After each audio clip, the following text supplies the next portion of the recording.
What's good, YouTube? It's your boy Shawnjustreactsa, and we got a Jxmyhighroller video. The NBA needs to fix this problem. I have no idea what he could be talking about. I mean, it could be a lot of NBA has a lot of problems, but let's just check it out. How this person been doing that Thunder?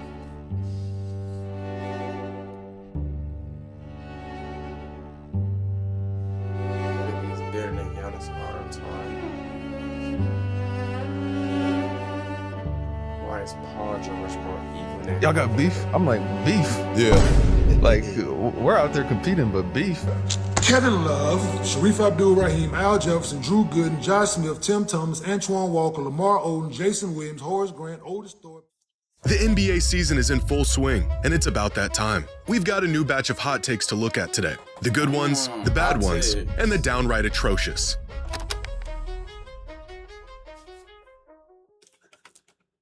Today's video is sponsored by Factor 75. Factor is a gourmet meal kit for fuel plus 70 over carb meal. With Fact, the chefs head to get 75.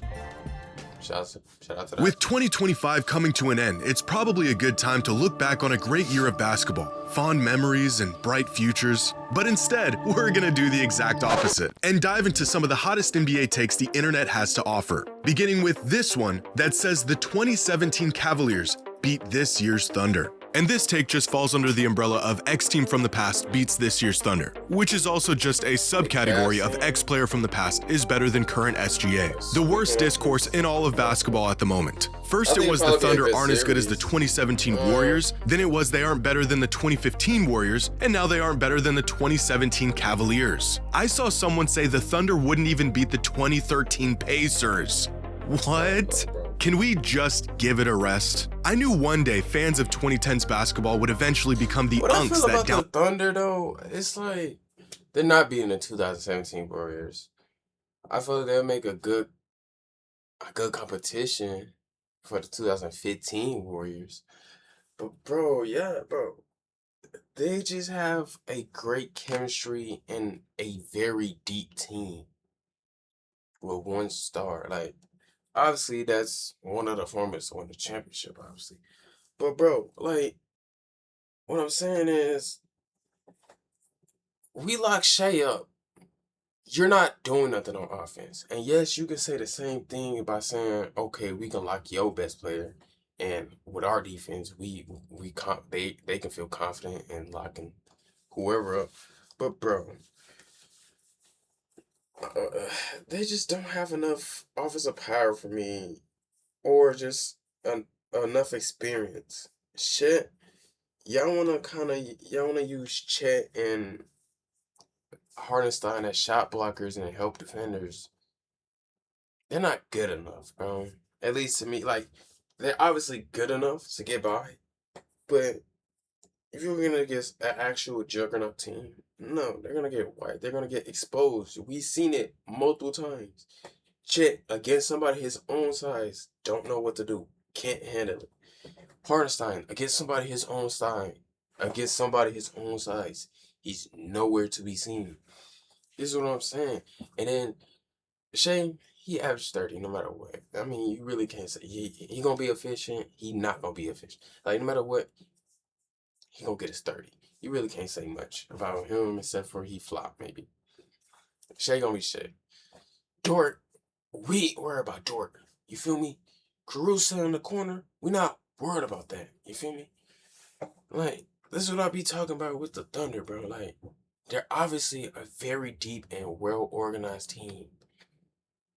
But against actual super teams and actual prime teams, play the pedigree of future players and teams, but I didn't think it would happen this soon. We are now the 90s old heads we used to despise. How quickly we went from the Thunder are too inexperienced, to the regular season doesn't matter if you can't get it done in the playoffs, to, well, they won, but they barely squeaked it out over a mid-Pacers team. What exactly do the Thunder have to do to be taken seriously? I didn't Not say only that are they a all that. great team, they do all the things No, we I do want take 'em great teams seriously, to though. do. They're Like, homegrown, they they play obviously awesome are defense, they're tough the and physical, championship team-oriented contenders, ball, they don't rely on most threes, likely they're probably deep, will go back to well-coached, that. composed. What Especially other with some of tests the do they need to injuries. pass? I don't know who would win a matchup between the 2017 we Cavs seen and this the year's formula, Thunder. That and how to Cavs stop- team was really good, and they did win one game one. in the finals against the greatest team of all time. But I do know that the Thunder have one of, if not the best defense in NBA history. They're 10 players deep, they have the reigning MVP, and they won an NBA championship. To say the 2017 Cavaliers would give the best team in the league today belt to ass is also saying the 2017 Cavaliers are far better than any team in the NBA today.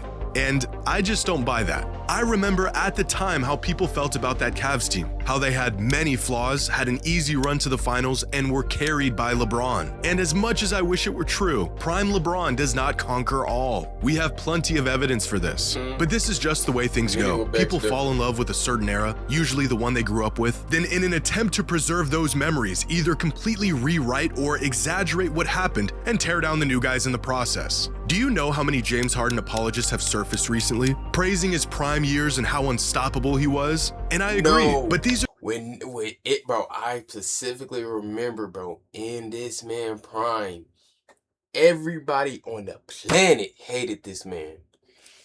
I mean, and you knew it too on Twitter. As soon as he had, it would be fucking halftime, and you would see the opponent team fucking just rage at us. Bro, he does the same fucking move 10 times. Guard it. Just double team. the same people Bro, that hated his game when it was like, happening, called yes, him an unethical, foul-baiting playoff choker. He was. The only difference He between was. being hated and He being was. loved He was. is He time. forever will At be. the time, you know what people said But when the we appreciate 73-win it now Warriors 'cause lost the championship we in evolved, 2016? man. That they And you were realize you frauds. can't win It ain't like worth a that. thing if it don't got that ring. As if because they lost in the finals, everything they did that season was in vain. Fast forward 10 years, and people are now using the 2016 Warriors as the gold standard of excellence. But the Thunder have it even worse. Not only did they win a championship, they've come into this season with one of the most dominant stretches in NBA history, and they are still being discredited in the most creative, disingenuous got ways first overall imaginable. picks. And in Shit, 10 so years, I cannot wait to hear people say how incredible and historic and great the 2025 Thunder were, despite saying none of those things right now. We must refrain from becoming the thing we despised and give credit where credit is due. I do not like the Thunder's antics just as much as the next guy, They but it went is back-to-back okay to admit titles. that they are a great I team who could 100 probably go toe-to-toe with just about 100% any team in I NBA won't even history. talk about Now our OKC next no take more says badly, James like, Harden if is they went more back. influential than Steph Curry. And as blasphemous as this may sound, Thank you, Jimmy. I was just like, what? You actually believe that? You don't want there that. is some truth here. Steph may have single-handedly changed the course of NBA history more than any other player. On a macro scale, Curry caused a shift in the entire timeline of basketball. But on a micro scale, when you look around the league and the archetype of players we see today, you're more likely to see influences of James Harden, for better or for worse. The step-backs, the physicality, the crafty downhill scoring, the ball-dominant combo guards, the ways in which players get their points, the foul baiting. In a perfect world, everyone would emulate what Steph does. But it's not a perfect world, and there's no one else on the planet who can do what Steph does. Harden's game, on the other hand, is replicable for a lot of players, and it's effective enough to convert those players into Harden's successors. And this is probably where the natural course of the game was going to inevitably lead, but it was Harden who really perfected this ISO-heavy, change-of-pace, triple-threat style of play that we see littered throughout the NBA today. In fact, it's such a popular style that it has become essentially the default for most elite guards. Even from a historical perspective, Harden is one of a handful of players that changed the actual rules of the game and continues to have his tactics used by the league's best players. But Steph Curry is a singularity. He didn't just change the way players play the game, he changed the game itself. Not just with his three-point shooting, but with his emphasis on off-ball movement, his gravity from 35 feet out, and his demonstration as a smaller guard being the best player on a championship-winning team. And his influence will be felt long after he retires. James Harden did change the game, but Steph Curry may be the biggest game changer in basketball history. Now this next take comes from Nick Wright, and it's an approach on the GOAT debate that I've never heard of before. About Nick Wright. So I have a theory. if Jordan never existed and the universally accepted greatest player of all time was Kareem, because that's who it would have been, a guy like Tim Duncan would be in the GOAT debate. What people turned the GOAT debate into was not who's the greatest player ever, it's who reminds me of Michael Jordan the most, which is why Kobe is probably a touch historically overrated, because he is the most similar to Michael Jordan. Right. But because Mike was considered the GOAT, people elevated Kobe past a guy like Tim Duncan, who's just objectively better than him. Instead of the question being who's the greatest basketball player of all time, people asked that question, but what they were really asking is who's the most similar to Michael Jordan. And those are not the same thing.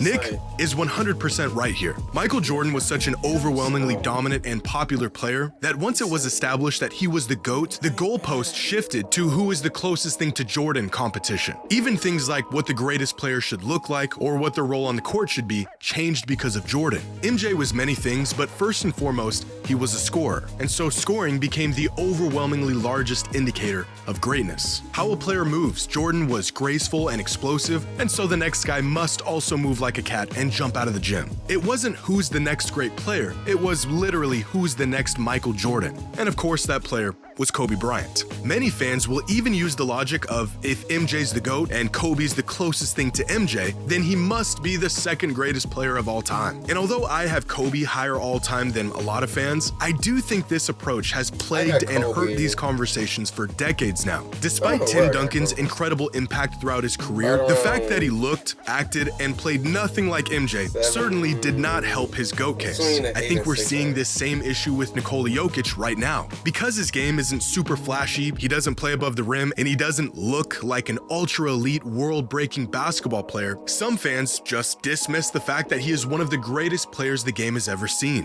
When Jordan retired, he wasn't just the GOAT, he was the blueprint, and if you weren't built from the same design, you were inherently penalized for it. However, as time goes along and the average basketball fan becomes removed from the days of MJ's cultural gravity, I do think we are moving away from this way of thinking. Impact and greatness comes in many different shapes and forms. And although Michael Jordan is the greatest player of all time, you don't have to resemble him or his game to be in that conversation. This is a great take. Now our last take comes from a disgruntled NBA viewer who says late game fouling has ruined the end of games. And I could not agree more. Watching the end of tight games these days is a special kind of torture. They say time travel isn't possible, but NBA teams manage to turn 30 seconds into 20 freaking minutes. And the worst part is, the only time this strategy is used is during good close games, absolutely butchering all the excitement of the moment. In the OKC Spurs matchup a couple weeks ago, the last 10 seconds of game time lasted nearly 12 minutes. This was a great game for 46 minutes with what could have been an exciting ending, pissed away with timeouts, commercial breaks, and free throws. And right when you think the bid is up and teams are gonna stop intentionally fouling each other and let the clock run out, they inexplicably foul again, and now you're stuck watching another Wingstop ad. Look at the play-by-play of the final 25 seconds of this game. What have they done to the game I love? 20 fouls, 24 subs, and not a single lead change to show for it. Intentionally fouling late in games has always been a thing, but it wasn't until fairly recently when teams started regularly fouling while up 3, attempting to preserve their lead. So now instead of one team fouling and the other team trying to avoid it by playing sound, disciplined defense, both teams are out there just chasing each other around getting fouls. Now, this shouldn't be a hot take, at least I don't think it should, but there are still a lot of fans who believe this is a legitimate strategy that shouldn't take a backseat to our viewing experience. That the priority of these teams is to win, not consider how entertaining it is for those watching. And this is a legitimate strategy, and I do agree to an extent. But that extent came and went a long time ago. Winning has always been a priority in the NBA, and that has never stopped the end of games from being entertaining before. A lot of people don't think this is a problem that needs to be fixed. But if we were trying to fix this issue, some plausible solutions may be once the clock reaches a certain point, say 1 minute left, the team getting fouled gets one free throw and possession. Another suggestion some fans have made is 3 free throws on any intentional fouls committed beyond the 3-point line within the final minute of game time. But virtually every possible solution offered up inherently penalizes the team with the lead, so it doesn't look like this strategy will be going anywhere anytime soon. You don't see this tactic play out in every close game, but when you do, get comfortable, buddy, because you're about to witness a 30-minute ad break with some occasional free throws. This is a great take. But let me know what you think. Share your hot takes in the comments below. And as always, the hotter, the better. Hey man, that was a Jxmyhighroller video. NBA needs to fix the problem. Y'all comment down below what y'all think about it. Make sure you like, comment, subscribe.